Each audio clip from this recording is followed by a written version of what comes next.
Welcome back to the Movie Trivia Schmoedown, everybody. Season 5 is about to start. It's going to happen this Friday. My God, I'm Christian Harloff, and I am joined by someone I used to know. He was a friend of mine. Now he's just the pit boss, Ken NAPZOK. I'm not even going to look at you right in your face, you traitor. How you doing? 5 years, 5 seasons, huh? Not necessarily five seasons. Five seasons that you've been holding people down, that you've been working the system behind the scenes. I see from the inside now what people from the outside probably could guess after watching my match. Well, I saw you win an award at the Movie Trivia Schmoedown Awards for a match that you lost against Sam WITWER for the Star Wars Championship. It was a great match. It won Match of the Year, and I got to be honest with you, I voted for that match. I thought it was a great match.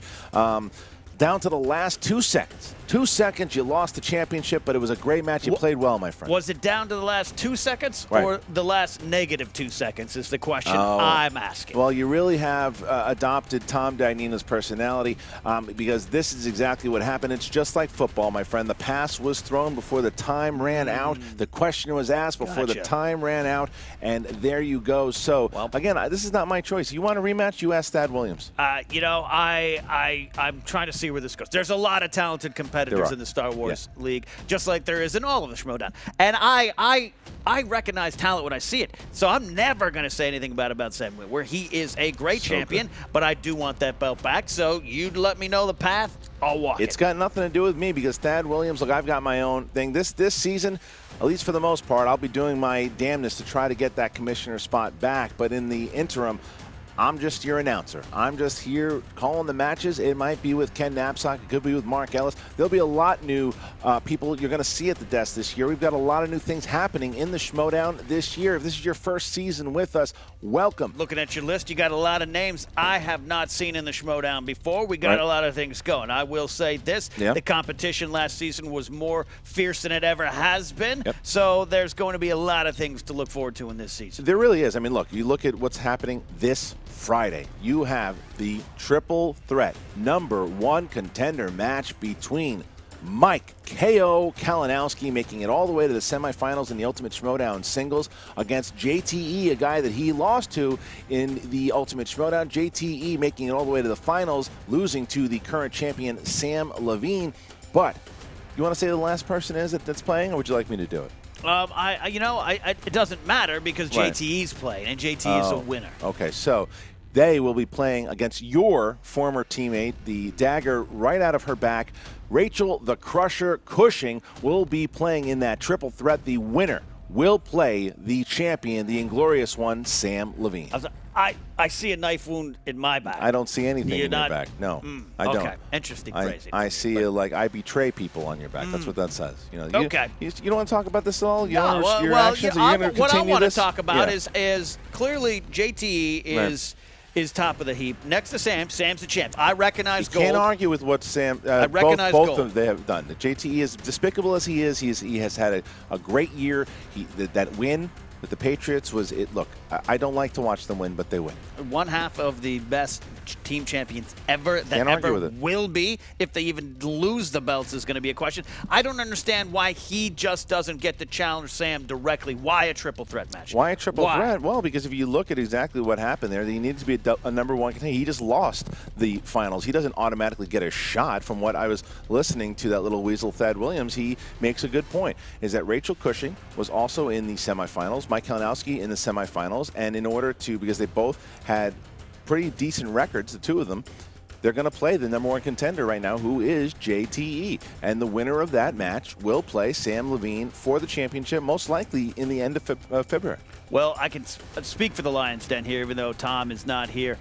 We're not worried. JT's not worried. Yeah. We know, like you said, he's the #1 contender. This is more about Kalinowski and Cushing. Can they go to the next level? Can they step up from prospect future champion on paper to someone who is actually in the top tier. We know JTE's there. Well, I mean, JTE has been in this league since the beginning. He was the first match we ever had, even if you go back to the Schmoes No Show back in 2014, where he played Copster, which would eventually become the Schmoedown as we know it today. It is the Stephen Bonner and Forrest Griffin match, and it is absolutely. JT is the first competitor of all time. He's played in the most Schmoedowns of all time combined, and he's earned his spot. He was 5-2 last year. He had a great year. He went 5-0 in teams during the season. There's no arguing that JT has proven himself and has come back and won, despite him being despicable and throwing his award on the floor and saying that the award of comeback player was insulting. I believe that JT's entire being is insulting, but he deserves his spot.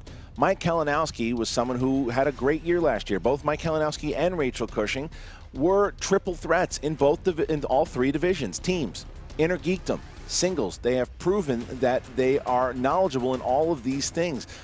Rachel Cushing carried her team of the Nerds Watch to most of their victories. And then you had Mike Kalinowski, who has been arguably the captain of the DC and of the league.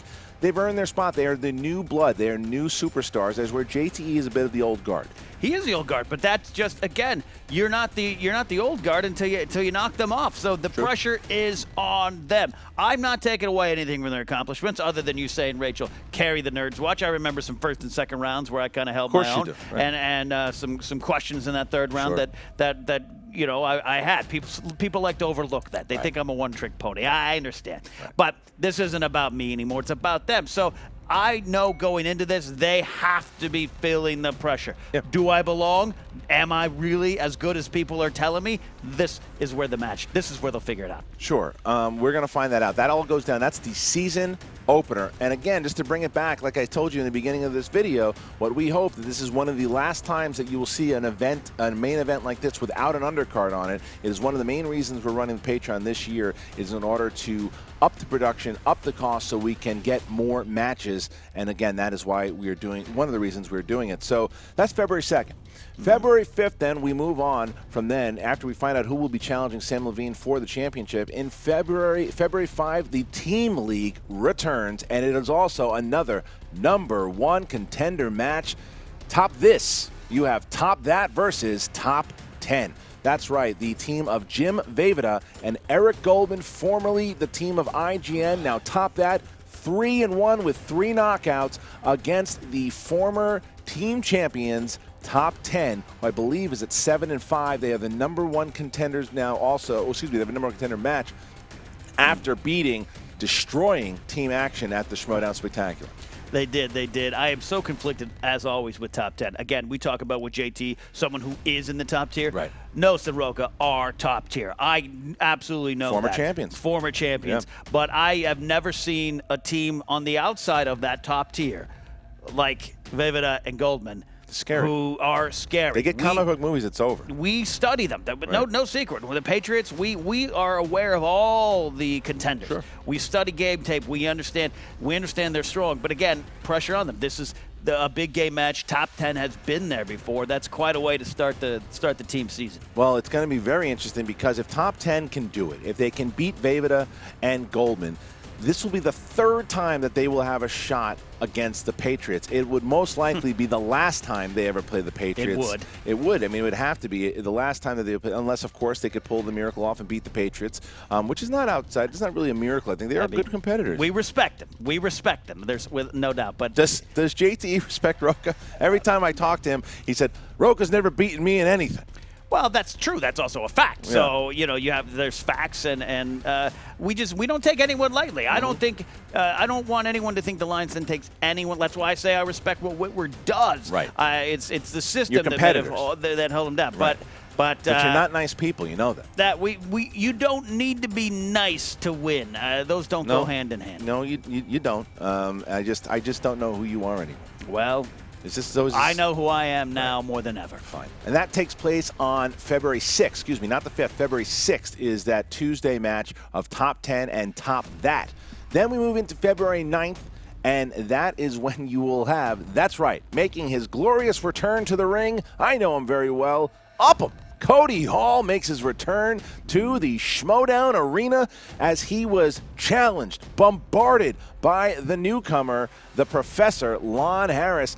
Now, you know Lon pretty well. I know Lon very well. We have many dinners at Sizzler together. Now, why in the world is Lon, nothing against Cody Hall, I love Cody Hall, he's one of my favorite people in the world. Why in the world is Lon Harris challenging Cody? I mean, he just beats Mark Bernardin, and he says he's going to challenge the Elite, and he challenges Cody Hall. Why doesn't he challenge someone like Roca or Tim Franco or somebody along those lines? Why is he challenging Cody Hall? First of all, we can't be sure Franco would catch a bus fast enough out here in time to compete, all right? So you're talking about Elite. Personalities, you can't deny. You're a former commissioner of the league. It'll be in your memory books. But personalities are just as important as sometimes the wins and losses, right? That's what this is. Cody Hall, Upham, is a beloved character. He's a beloved person. He is a top-of-the-line personality, so it makes sense that the Professor would like to, prove something against him on his climb to a title shot. We'll see. I think it'll be something extraordinary and very special if Cody Hall can pull off this massive upset, and I'm sure that Copster and the rest of the Wangers will be with him as he ventures into this. Maybe, Cody hasn't competed since 2014 when he and I played.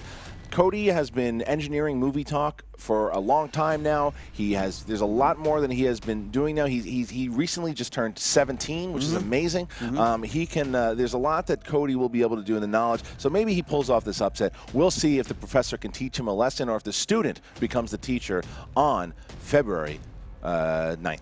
Yeah, February 9th is the date that Cody dies. Okay. All right, and then the last match that we have officially booked. There is a team, I don't know what the team's name is, I'm just going to call them the Lion's Den. The Lion's Den consisting of the pit boss, Ken NAPZOK, and, that's right, Dagnino. Tom Dagnino go up against Rachel Cushing and her mysterious partner. We don't know. We've seen the mysterious partner thing happen before. Makuga has done it before. Who is his partner? We find out now we have the Wildberries. Now the question is out there. Who will Rachel Cushing decide to take into battle at the end of Spectacular? She said that person has already been decided. That's going to happen. Are you nervous at all of who she's going to bring in? No. You think you have this locked? No. When you put Tom and I together, it is a certain kind of magic now. We realize that. We were opposing forces for a long time. There are pubs in Los Angeles that Tom and I are not allowed into on trivia nights. And just on trivia nights? Him on other nights, me on trivia nights, because we're just too darn good at just general trivia. People like to overlook us. This is movie trivia again. People like to overlook us. Okay. Who pulled off that Zodiac question, all right? It was me. And look, Tom came very close in beating Emma Fife in that match. He did very close. Very close. But it was very nice for Emma to get a comforting victory. We're so happy for Emma there. But us together, people are people who sleep on the idea of us as a team. You're gonna be shocked. You're gonna be surprised. I want to be surprised and find out who Rachel Cushing's partner is. There's been a lot of speculation in the Movie Trivia Schmoedown Facebook group. The comments, people are wondering who this person will be. We're gonna find out as that goes down.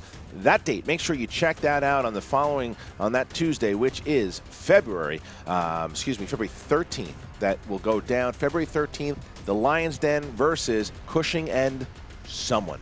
Now, there's a lot of other matches that have been thrown out there. I announced that Ben Bateman of Team Action. Tough end of his year, but I like that kid. Yeah, tough end of the year. But listen, Ben Bateman right now, I did a poll again in the Movie Trivia Schmoedown Facebook group of who would be the competitors that would break out this season. That would be the ones to look for. And the two people up top were the Professor, Lon Harris. Great choice. Yeah, and the boss, Ben Bateman. Those were the two characters out there that people are really seeing what they're going to bring to this season. And it was supposed to. Ben Bateman wanted to play Inman. He lost to Inman in that in that fatal five-way match. There was some heat between them. There was some heat, and Bateman crashed Inman's acceptance speech at the awards. Inman shoved the Inner Geekdom title into Bateman's chest and said, "I got nothing to lose. I am not taking this match." He told me. He told that. He's not doing it. He has nothing to prove. So it is not going to happen. Although Inman did say that if he wanted to, he would put the belt up against Ben Bateman tomorrow in an Inner Geekdom match.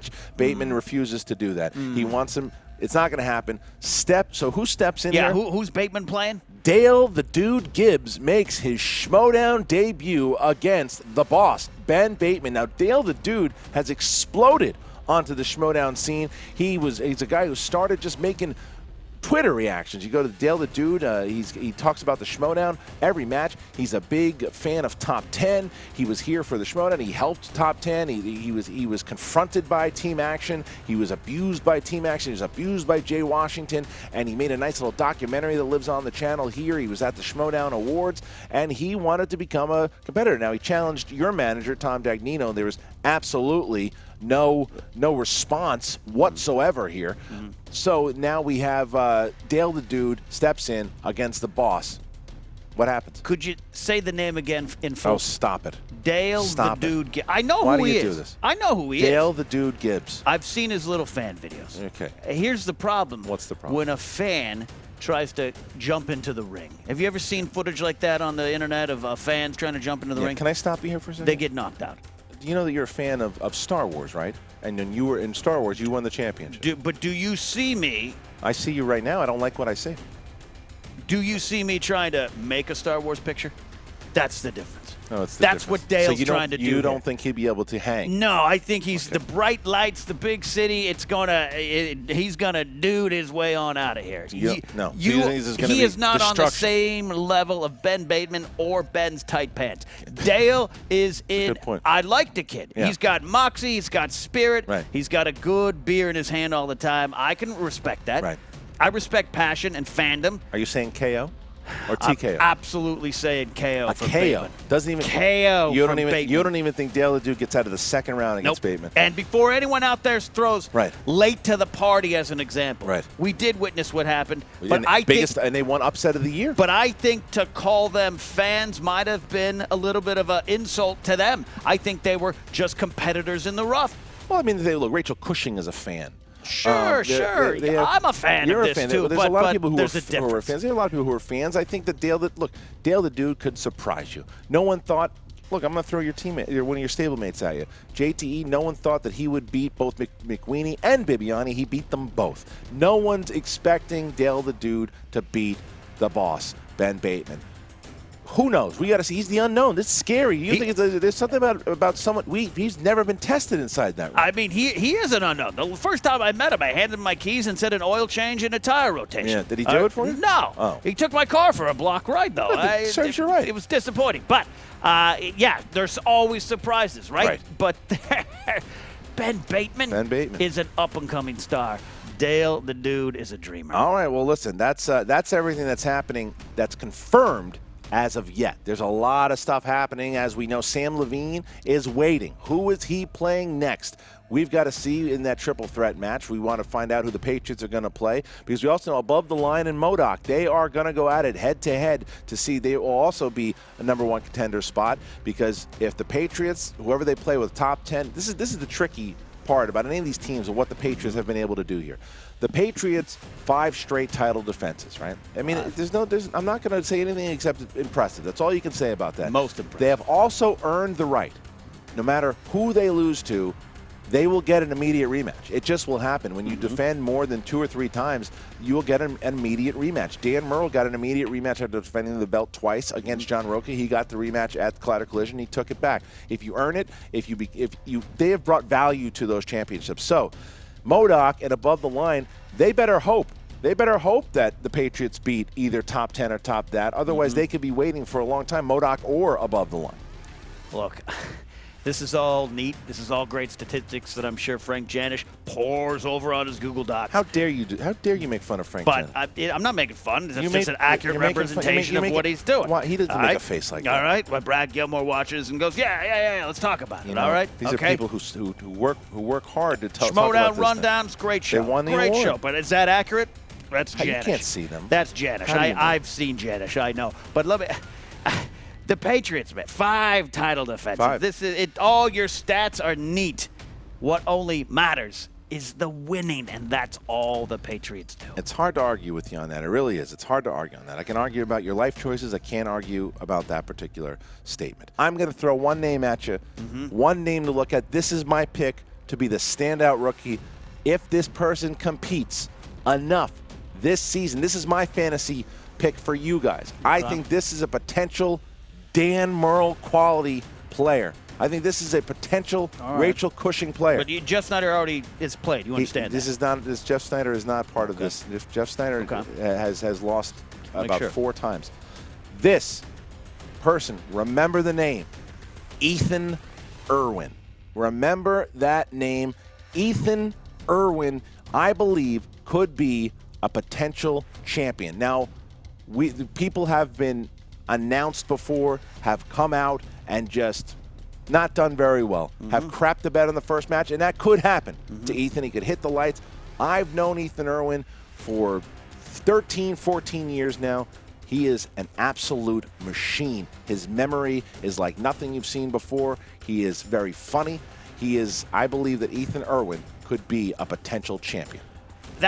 It's a familiar name. You know Ethan Irwin. He signed the Declaration of Independence. Stop it. He is the vice president of Joel Silver's company at Silver Pictures. You know him very much. He was on the Schmoes No Show when you were the producer of the show. You shook his hand many times. You met his lovely wife. You don't remember? Yeah, it sounds familiar now. There's other questions of who will be a comeback player of the year. You know, there are some people that had some rough years. Mark Ellis had a rough year last year, okay? Andrew Guy, suspension. When will that end? Will Finstock return? So many questions that are out there. Michelle Boyd, someone that was on. Where's Michelle Boyd going? Have you talked to Michelle Boyd since this whole thing went down? You know, we're fine. You never know where she'll show up. All right. Sarah Stretton is another name that was announced. Sarah Stretton was technically the first manager in Schmoedown history. In 2014, she walked the former competitor known as Finstock to the ring. I believe it was against me, to be honest. And she was part of the former team known as Box Office Breakdown. She has now announced that she will be in the Inner Geekdom League. Tom has been running around making it pretty clear that he wants to go and get Sarah Stretton for the Den. What's going on with that? What's the plans there? I don't want to divulge anything that'd be like letting you in on a CEO call right here, right? On a conference call here. Why not? But like I said, the Den, we scout on our own waves. We know what we're looking for, and we know when we find it. All right, well, that's something to look forward to. And Emma Fyfe, what will Emma Fyfe do with that #1 contender spot she wanted at the Manager Bowl? Will Mark Andraco get it? Will she get it to recruit new talent? What's going to happen with the new faction? What's the name of the new faction? So many questions that we have, so many new teams happening, so many new, the free-for-all's coming up in April. What is going to happen leading up to that? Championship week is coming. We have so much happening in Season 5. Like I said, the Inner Geekdom, we look to put 2 matches, maybe even 3 in a month. Ken, you got any other thoughts you want to throw here? Anybody to look forward to? Any matches that you think should happen, will happen? People to keep your eye out on? I mean, I don't understand why you don't have a $50,000 tier for a night of club going with the Lions, Dad. Can I tell you why? Can I give you one word? Lawsuit. Lawsuit. That's a reason why I don't have just loser behavior right I here. do not have loser behavior. I am a smart businessman. All right, guys, that is Season 5 right around the corner. It is this Friday. We'll kick it all off. Rachel Cushing, Mike K.O. Kalinowski, and Little Evil JTE go for the #1 contender spot. Who will play Sam Levine during championship week? We find out on Friday. Will you be there for that match? The Lions Den doesn't travel far from the pack. Very true. For the despicable pit boss, Ken NAPZOK, I am Christian Harloff. It's Season 5. Get ready.